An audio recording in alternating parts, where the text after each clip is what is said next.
नक्सलवाद के खिलाफ भारत की सबसे बड़ी सैन्य कार्रवाई में सुरक्षा बलों ने ऐतिहासिक सफलता हासिल की है। करेगुटा की 5000 फीट ऊंची पहाड़ियों पर अब तिरंगा लहरा रहा है। एक समय यह इलाका नक्सलियों का दुर्ग हुआ करता था, जहां People's Liberation Guerrilla Army PLGA की बटालियन नंबर 1 का अड्डा था। लेकिन अब 24,000 सुरक्षा कर्मियों द्वारा चलाए गए 9 दिन के ऑपरेशन करेगुटा ने नक्सलवाद की रीढ़ तोड़ दी है। यह पहाड़ी छत्तीसगढ़ के बीजापुर और तेलंगाना के मुलुगु जिले की सीमा पर स्थित है। इलाके की भौगोलिक स्थिति नक्सलियों के लिए स्वर्ग समान थी। घने जंगल, दुर्गम रास्ते और सुरक्षा बलों की पहुंच से दूर। लेकिन अब हालात बदल चुके हैं। CRPF, cobra, DRG, STF, Bastar fighters और राज्य पुलिस की संयुक्त टीम ने वह कर दिखाया है जो दशकों से असंभव माना जाता था। करेगुटा इलाके को नक्सलियों का सबसे अहम रणनीतिक केंद्र माना जाता था। यहाँ हिडमा, दामोदर, आजाद, बरसा देवी और सुजाता जैसे शीर्ष माओवादी नेताओं का स्थायी ठिकाना था। इन्हीं पहाड़ियों से पूरे डनकारण्य जोन के लिए ऑपरेशनल कमांड चलता था। यह नक्सलियों की सैन्य बटालियन नंबर 1 का मुख्यालय भी था।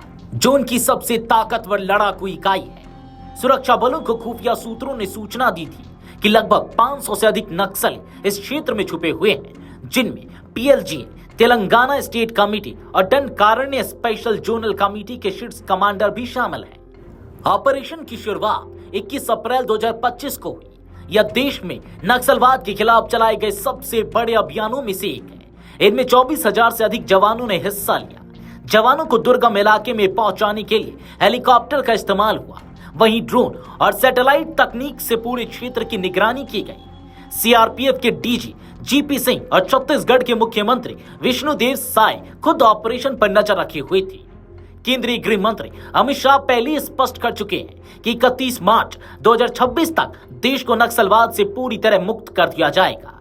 सरकार की रणनीति अब समझौते के बजाय निर्णायक कार्रवाई की है। यही वजह है कि ऑपरेशन करेगुटा को टॉप प्रायोरिटी दी गई और सेना को कोई कसर न छोड़ने का निर्देश मिला। ऑपरेशन के दौरान कई छोटे बड़े एनकाउंटर हुए। हालांकि सुरक्षा बलों को नक्सलियों के कई मुख्य ठिकाने खाली मिले, जिससे स्पष्ट है कि वे खुफिया जानकारी लीक होने की आशंका में पहले ही भाग चुके थे। सूत्रों के मुताबिक कई शीर्ष नक्सली अब छोटे समूहों में बंटकर जंगलों में छिपे हुए हैं और लगातार भाग रहे हैं। छत्तीसगढ़ में भाजपा सरकार बनने के बाद नक्सल विरोधी अभियानों में तेजी आई है। जनवरी 2024 से अब तक 350 से अधिक नक्सली विभिन्न मुठभेड़ों में मारे गए हैं। अकेले 29 मार्च को 18 नक्सली मारे गए थे। इस साल अब तक 144 से ज्यादा नक्सली ढेर किए जा चुके हैं, जबकि 300 से ज्यादा ने आत्मसमर्पण किया है। सरकार आत्मसमर्पण करने वालों को 50,000 रुपए की आर्थिक सहायता और पुनर्वास नीति के तहत मुख्य धारा में शामिल कर रही है। बस्तर क्षेत्र, जो कभी नक्सलवाद का सबसे बड़ा गढ़ था, अब बदलाव की ओर बढ़ रहा है। ऑपरेशन करेगुटा इस परिवर्तन का प्रतीक है। वर्ष 2024 में बस्तर के 7 जिलों में कुल 792 नक्सलियों ने आत्मसमर्पण किया था। इनमें बड़ी संख्या में महिला माओवादी भी थी। सरकार अब इस क्षेत्र में विकास योजनाओं को तेजी से लागू करने की योजना बना रही है, ताकि युवा वर्ग दोबारा गुमराह ना हो।